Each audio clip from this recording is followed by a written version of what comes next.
Bonjour, dans cette vidéo, on va voir les Event Listeners de JavaFX. Cette présentation s'est basée sur deux cours.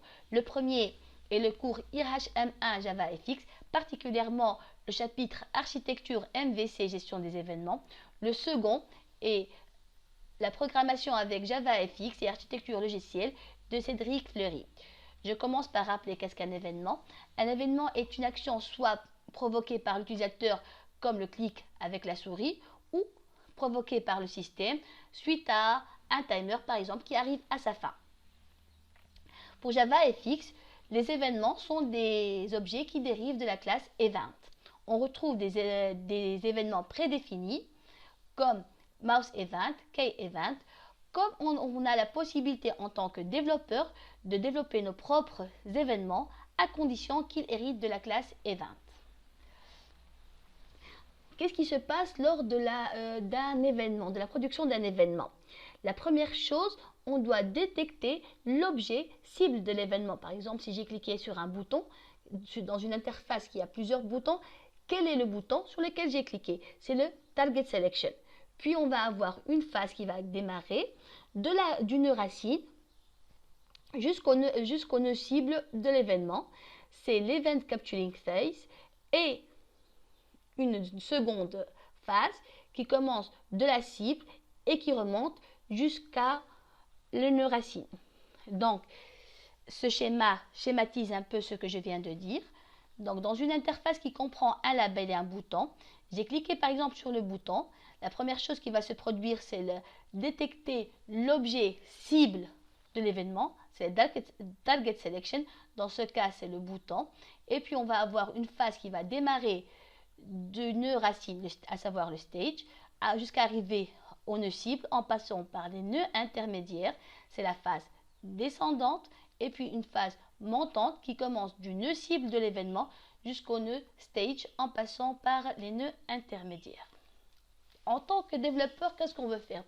On veut associer à un événement un traitement. Pour cela, on a besoin des event listeners, ou en français des récepteurs d'événements ou encore les écouteurs d'événements. JavaFX nous propose deux event listeners, à savoir les filtres et les gestionnaires d'événements. Ces deux implémentent l'interface Event Handler qui propose une méthode handle. Et c'est au niveau de cette méthode handle qu'on va préciser l'événement qu'on veut traiter et les traitements, ce sera le corps de cette méthode. Donc ce qu'on veut faire suite à l'événement précisé dans Event. La question qui se pose, quelle est la différence entre les filtres et les gestionnaires? Les filtres, le traitement qu'on a mis dans Handle va s'exécuter dans la phase descendante. Alors que pour les gestionnaires, le traitement va s'exécuter dans la phase montante.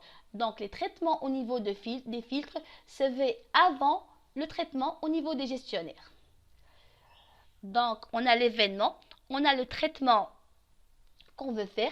Il faut maintenant associer le gestionnaire ou l'event listener à l'objet en question. Pour cela, il y a plusieurs façons de faire. On peut utiliser, parmi ces méthodes, on peut utiliser pour associer un filtre à un nœud, add-event-filtre. Et pour associer un gestionnaire à un nœud, on peut utiliser add-event-handler. Je vais essayer de mettre en pratique la théorie que j'ai présentée. Pour cela, j'ai implémenté un event listener. Je vous rappelle que les gestionnaires comme les handlers doivent implémenter l'interface event handler. C'est ce que j'ai fait. J'ai aussi précisé que je m'intéresse au mouse event. Au niveau de ma méthode handle, je vais juste afficher une boîte de dialogue avec le source de l'événement comme vous voyez ici. Ok. Donc j'ai créé une petite interface avec une table, deux colonnes et les colonnes vont contenir bien sûr des cellules. Si je peux simplifier le graphe de mon interface, ça va être un stage suivi d'un nœud scène, d'un border band pour le layout qui va contenir notre table view. Elle-même va contenir des tables colonnes qui vont aussi contenir des tables cell. Mon event list, je vais l'associer à la table view et à la table cell. Okay. Je vais commencer par utiliser des filtres. Donc, je vais associer à ma table un filtre avec la méthode Add Event Filtre. Ce filtre va exécuter le code que je viens de définir dans un exemple Event Listener. C'est juste l'affichage d'une boîte de dialogue lors d'un mouse click. La même chose va se faire pour les cellules de ma table. Donc, ce qui va se passer, c'est que vu que j'utilise des filtres, ça va s'exécuter dans la phase descendante. Donc, le premier qui va afficher une boîte de dialogue, ça va être la table. Ce sera la table qui va afficher sa boîte de dialogue en premier lieu. Puis, ce sera à la cellule d'afficher sa boîte de dialogue. Donc, ce qu'on va bien vérifier avec un petit exemple que j'ai déjà préparé. Donc, voici ma table. Je vais cliquer sur une cellule. Donc, on est dans une phase descendante. On va commencer par l'affichage de la boîte de dialogue liée à la table, ce qui est bien le cas. Puis, suivi de la boîte de dialogue affichée à ma cellule. OK. Je vais reprendre le même exemple cette fois-ci, mais pas avec un filtre, mais avec un handler, avec un gestionnaire. Donc, j'ai associé un handler avec la méthode Add Event Handler à ma table aussi bien qu'à mes cellules. Et je vais exécuter toujours le même code qui affiche une boîte de dialogue lors d'un mouse click. Cette fois-ci, vu que j'utilise des handlers donc, qui s'exécutent dans la phase montante, on va avoir la boîte de dialogue associée aux cellules qui va s'afficher avant la boîte de dialogue qui s'affiche associée à la table View. On peut vérifier ça avec un petit exemple. Donc, voici ma table. Je vais cliquer. Donc, c'est la boîte de dialogue associée à la cellule qui s'affiche en premier, puis suivie de la boîte de dialogue associée à ma table View en second lieu. Donc, c'est bien une exécution de la cible, qui était la cellule, jusqu'à la racine. Donc, avec ces deux exemples, j'espère que vous avez bien compris les deux phases descendante et montante, ainsi que la différence entre les filtres et les handlers. Cette propagation de l'événement de la racine jusqu'à la cible et puis de la cible à la racine peut être interrompue avec une méthode qui est conçue d'event. Donc, on a event propose la classe event propose une méthode conçue qui permet d'interrompre la propagation de l'événement.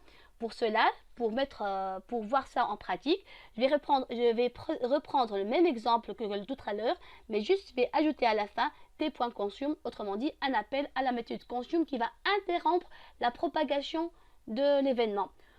Et je vais utiliser un filtre en premier lieu.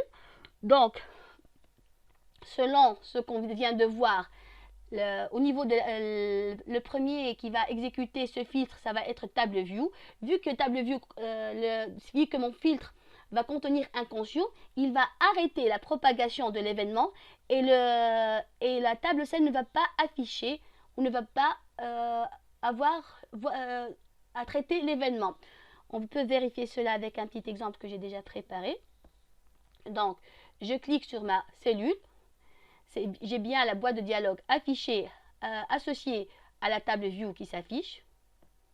Et puis plus rien, vu que l'événement a été interrompu et n'a pas pu arriver à la table Cell. Je vais faire la même chose avec un handler. Donc dans ce cas, on va commencer par la cellule. On va afficher la boîte de dialogue associée à la cellule, mais pas celle associée à la table View. On peut bien vérifier avec l'exemple que j'ai déjà préparé. Hop. Donc ça c'est la boîte de dialogue associée à ma cellule et puis plus rien vu que la propagation de l'événement a été interrompue au niveau de table Cell. J'espère que c'était clair. Ainsi s'achève ma vidéo.